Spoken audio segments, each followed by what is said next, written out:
saya ni nak menabung 1 gram sebulan. Masuk bulan kedua tak ada bajet. Bulan ketiga baru ada 1. Bulan keempat tak ada. Bulan kelima tak ada. Akhirnya emas yang kita ada hanyalah 2 gram yang kali pertama beli dengan kali kedua beli tu. Bagi mereka yang menabung RM100 sebulan, mereka menabung je macam biasa. Ada duit lebih, mereka menabung lebih sikit lah daripada biasa. Di tangan saya ni, gold bar 5 gram. Hasil daripada kumpul RM100 sebulan tau. Sebab tu, kata guru saya, menabung ni bukan tentang berapa banyak yang kita boleh simpan. Tapi, habit kita. Ibarat macam kura-kura dengan arnab. Kura-kura ni, dia tahu dia tak laju. Tapi, dia usaha sikit. Arnab memang dia laju.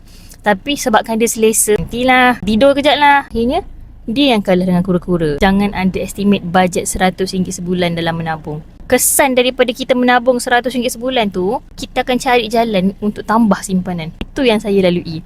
Saya bermula dengan RM100 sebulan. Dalam masa yang sama, saya cari jalan.